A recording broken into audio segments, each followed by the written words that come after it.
Well, as fate would have it, I'm here to talk to you about the 2017's Dickens Fair. To be more precise, Charles Dickens Fair in City, Daly City, somewhere near San Francisco, a little bit south at the Car Palace.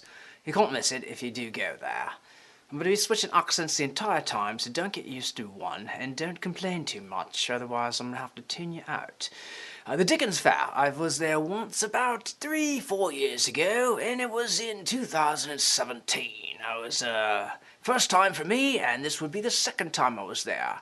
I don't think I'm going to stick with this one too much because it's a lot of work. So let's go and switch it up. Dickens Fair 2017, and I had a great time, and this is what I wore, except for I didn't wear the scarf, and the coat I took off because I got hot dancing, and then I put it back on because it was too cold dancing. Now if you want to read a little bit, I would tell you the first thing you do is go. Just go there if there's still time this year. If you're watching the video too late, then you go next year.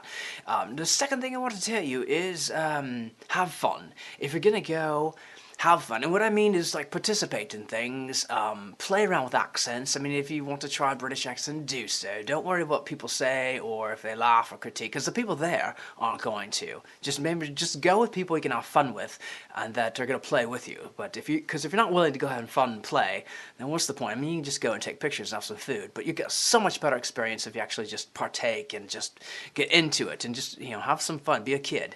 Be a child once again, and you'll enjoy it that much more. What I want to do is share what I did. So I went there with our friend Lauren, and we had a good time and got to see a lot of things. First of all, of course, we got dressed up in the costumes, and that made it that much more exciting.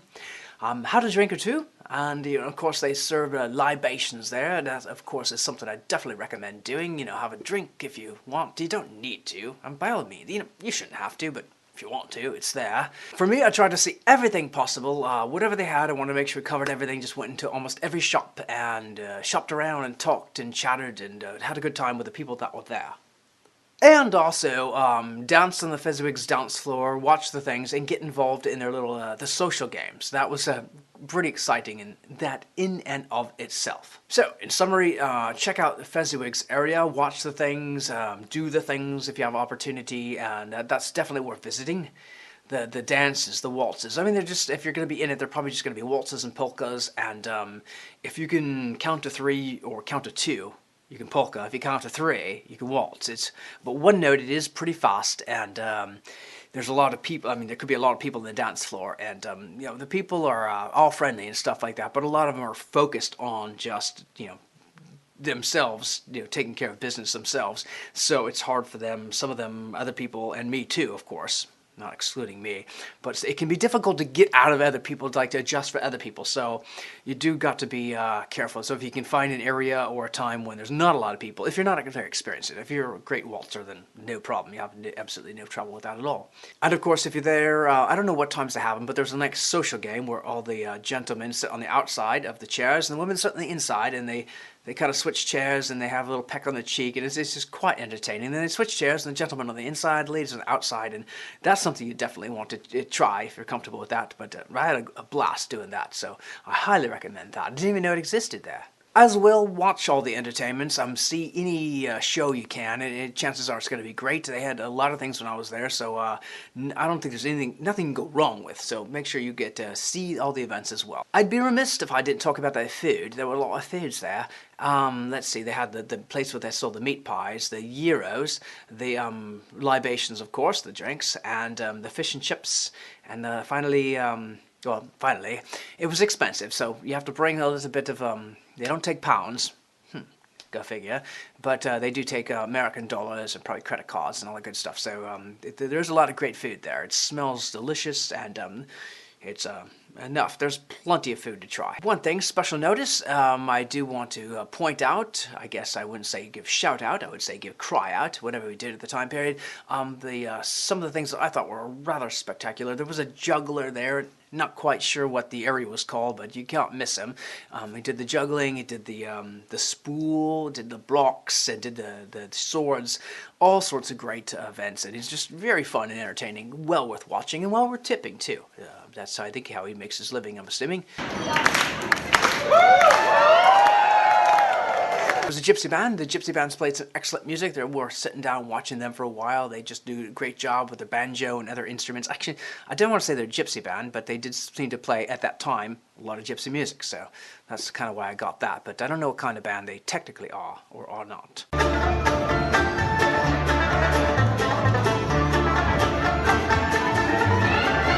There was the Gilbert and Sullivan Show, trial by jury. I wouldn't say it's one of my favorite Gilbert and GNS shows, but they did a fun job. It's fun if you've never seen Gilbert and Sullivan. It's a good way to get acquainted with that kind of type of songs, the patter songs and stuff. But again, it's not probably Gilbert and Sullivan's best show ever done, but the entertainers were fun to watch. One of my favorite places was the Oliver Twist Street. A lot of the Oliver Twist characters, Fagin and Bill Sykes and Nancy and of course Oliver Twist, and they did a great job. And that's definitely one place where you can interact with people and hear their stories or play along. So again, if you're going to do it, why not do dress up if you can, or engage with them and have fun and just play along and practice your English accents if you want, or you could be French. You could be a Frenchman across the pond and watching the Brits do their thing and say, "Hey, you are terrible in English this time." But you can be from America too. American visiting England in the 1860s or whatever time place you pick. And of course, photos and videos, I believe, are welcome on pretty much anywhere. I don't know, I guess they have a French postcard show. I did not see that, but I'd imagine maybe photos of that aren't quite allowed. I would think they wouldn't be, but I don't know. You'd have to research that if you do go. But again, I don't know if they have clothing on during that, so keep that in mind if you do decide to go. But I don't know, it just I was like shocked that they had that. Like, really? Naked postcards? Okay. But again, photos and videos, I would highly recommend that. That's a good way to save some memories from it. And everything is so picturesque, and there are some beautiful things to see. Lots of shops. I mean, I would definitely recommend checking out each shop, even if you don't want to buy things. Just checking them out to see what's inside them. A place that had some masks, some wonderful masks. They're out of leather, and they're very creative. Some are skulls and wolves and all sorts of animals and people. The other one was a candle place. You can see how candles were made back then, and dipped in the different waxes and colorings, and they're very beautiful candles. You can buy some too if you want. The other thing was a printing press. Now, I really liked the printing press because I could see how things were printed before we had the modern printer. So you can watch them in action and just see the typesetting, and that's a very fun thing to do. So I highly recommend that. Another special place. Not sure exactly what the shop is called, but it's sort of a moon mission. I think this would be the Jules Verne sort of 20,000 Leagues or the steampunk era. So you can see that they have some wonderful narratives about going to the moon and how they're going to survive. And it's very comedic and it's fun. So you definitely want to find that and check it out if you go. And then clothing, lots of different clothing. You can get the nice men's coats and some, I think, capes and boas and all sorts of corsets. If you want a corset, I have a corset. So you can buy that too. Anything Victorian is there. Oh, speaking of which, Queen Victoria herself will be there and walking around making an appearance. And they will say, "Long live the Queen." And everyone will resound with, "Long live the Queen." That's kind of fun. So, and then, she's short, of course, because Queen Victoria was short. And one last shop. There's a shop where they have instruments, and you can one is you can play along with the instruments, and the other one is actually you see some very professional looking instruments. So that's there too. So all the stuff I mentioned is there. And check it out. If you can't make the 2017, make the 2018.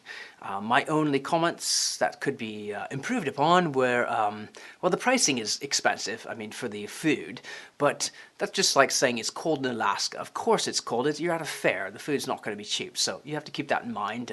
It's just the way things are. They have to pay for stuff, and food is one great way to pay for things. The admission, I don't mind the price at all. It's like $30, and that's fine with me. Parking, of course, is $12, but, fit as many people as you can in the car. The only thing I would like to see differently is it is quite similar every year. So if you do go one year, it's probably going to be very similar the next year and the next year. I would like to see more variety each year, something different, or a substantial part different, or something new to it doesn't have to be an entirely different fair. It's still a Dickens Fair, and it's still going to be someone playing Charles Dickens, or reading. There's a lot of reading. Oh, I didn't mention there are fun things to partake in the music too. So if you get a chance to sit down, and they'll give you the lyrics, and you can sing some songs around the piano with other people, or people playing instruments, and it's like a traveling back in time. Wow, I've said a lot of words very fast. But I'd highly recommend it. I had a great time, and I probably will try and go next year, so 2018. But to Charles Dickens Fair and at the Cow Palace, just south of San Francisco, you can't miss it. It's one of the great Christmas things to do around the Bay Area in California. So that's my recommendation, and I've been dressed up to do the video, so because I can.